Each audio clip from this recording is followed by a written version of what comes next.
The Spartan Garage is an automotive customization company poised to expand in Bowling Green, but it all started with a teenager looking to get parts to fix up his Jeep. I started an Instagram page and I was just promoting people's Jeeps all over the country, and eventually a couple of companies recognized that we had built up a somewhat significant following. It had been about 10,000 followers.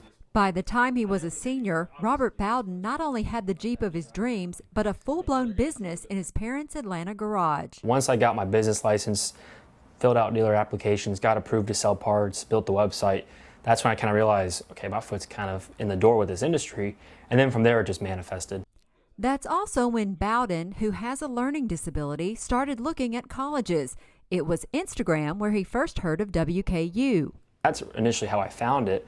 And then I went and talked to my college counselors at high school and said, hey, here's a university I found that I think I might fit what I'm looking for.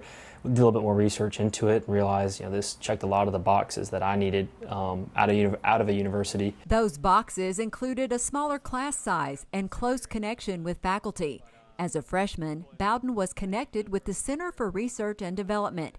He added 2 students to his team, and his business has soared from there. It's crazy to see, going from that small business accelerator and that small first facility to then going to here and then planning on building that new building and everything. It's very exciting. Currently located in the Bowling Green Corporate Park, the Spartan Garage is scheduled to build a state-of-the-art facility on Lovers Lane by the end of the year.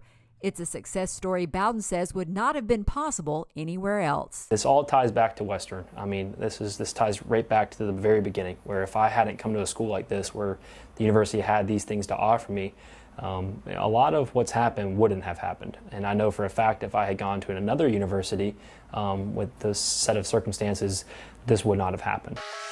With this week's View from the Hill, I'm Amy Bingham.